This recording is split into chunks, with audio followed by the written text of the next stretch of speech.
Baik, eh, pada kesempatan ini kita kembali lagi mempelajari tentang sumur potensial berhingga satu dimensi tipe 2.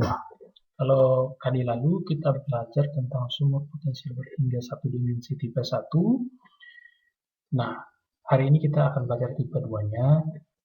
Karena itu, maka tidak semua persamaan ini akan diturunkan oleh karena tipe 1 dan tipe 2 ini punya kemiripan dan punya kemiripan dalam penurunan persamaan matematik. Kalaupun berbeda, itu hanya pada simbol-simbolnya. Titik X sama dengan min A, lalu kemudian dia akan turun, lalu naik lagi ketika sampai pada X sama dengan A, dan akan bernilai 0 pada X sama dengan atau lebih besar sama dengan A. Berikutnya kita akan melihat persamaan Schrödinger untuk daerah mutlak X lebih kecil A atau daerah dalam sumur.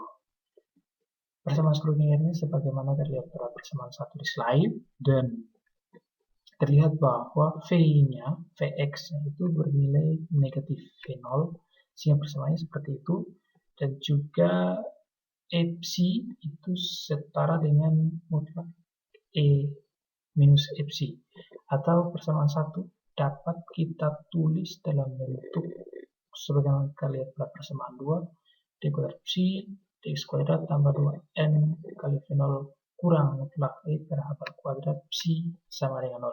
Nah, kembali lagi bahwa di sini kenapa negatif, karena kita mengasumsikan bahwa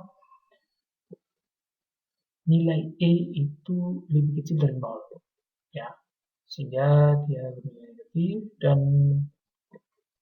selanjutnya persamaan 2 dapat ditulis sebagaimana terlihat pada persamaan 3 dengan menggantikan 2m kali V0 kurang mutlak E per h bar kuadrat dengan alfa kuadrat, sehingga alfa kuadrat itu sama dengan 2m kali V0 kurang mutlak E per h bar kuadrat.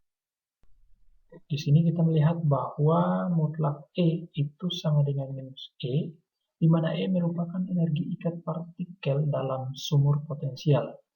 Nah, di sini karena V0 lebih besar E, maka nilai dari alfa kuadrat pada persamaan 3 di atas akan bernilai positif.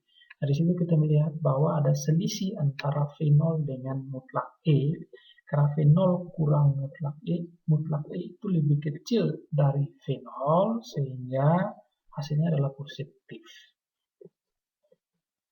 Jadi ini adalah gambaran di mana E itu lebih kecil dari 0, tetapi agak lebih besar sedikit dari minus V0.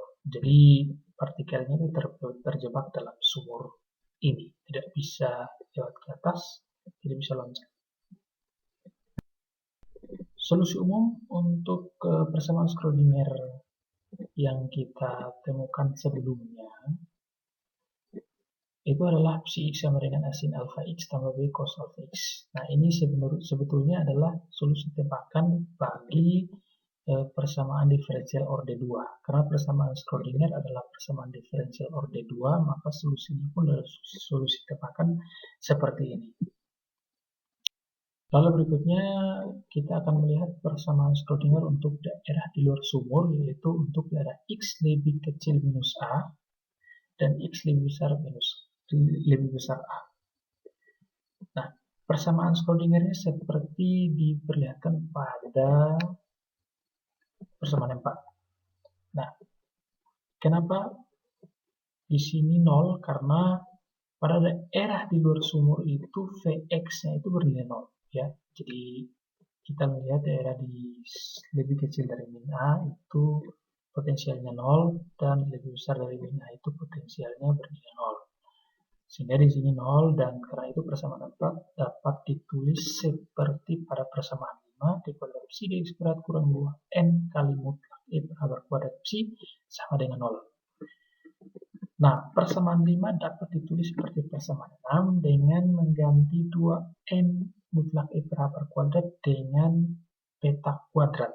Sehingga beta kuadrat itu seperti pada persamaan 7, itu sama dengan 2m kali mutlak E per h bar kuadrat.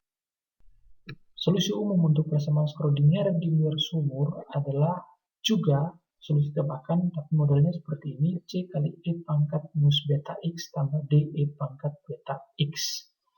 Nah, di sini C E pangkat minus beta X itu menggambarkan kuantitas partikel pada bagian kiri sumur, sedangkan D E pangkat beta X itu menggambarkan kuantitas partikel pada bagian kanan sumur.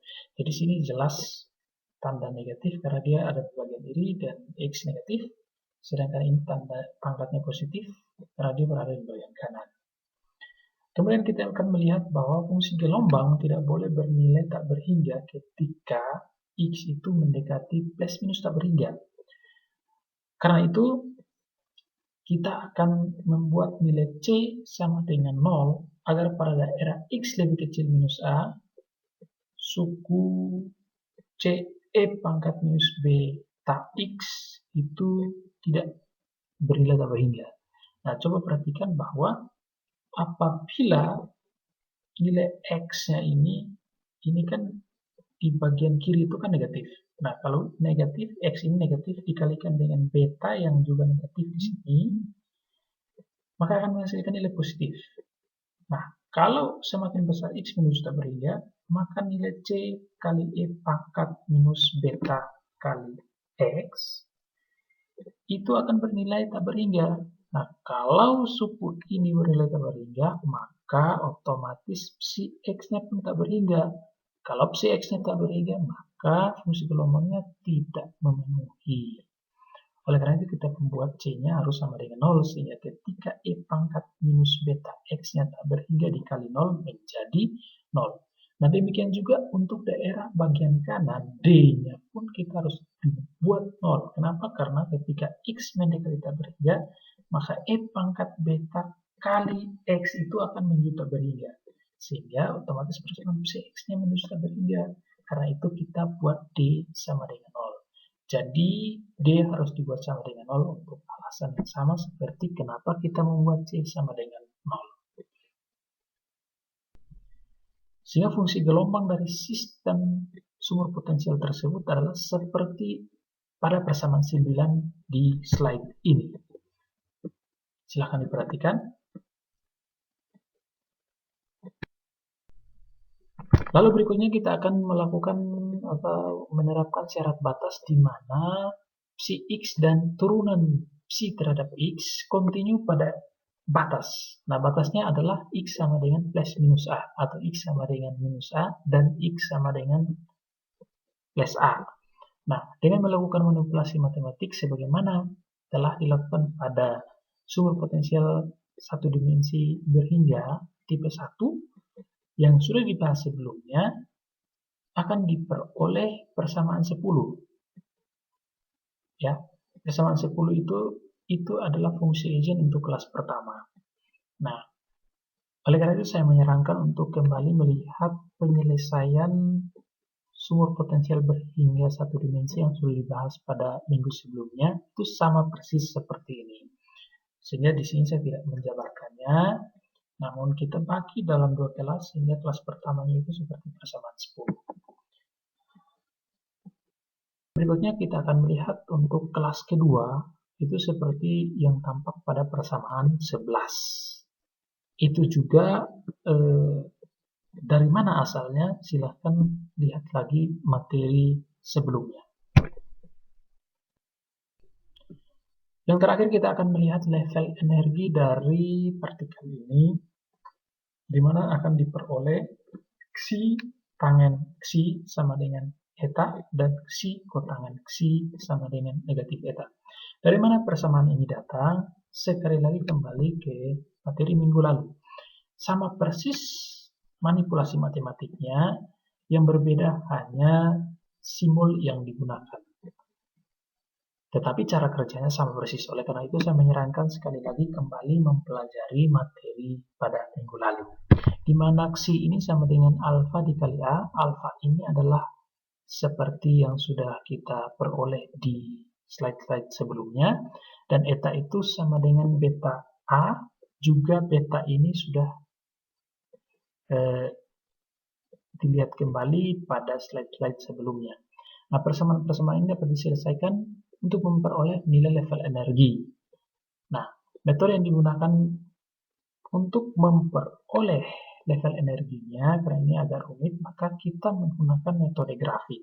Sekali lagi, itu pun sama persis dengan apa yang sudah kita pelajari pada materi sebelumnya.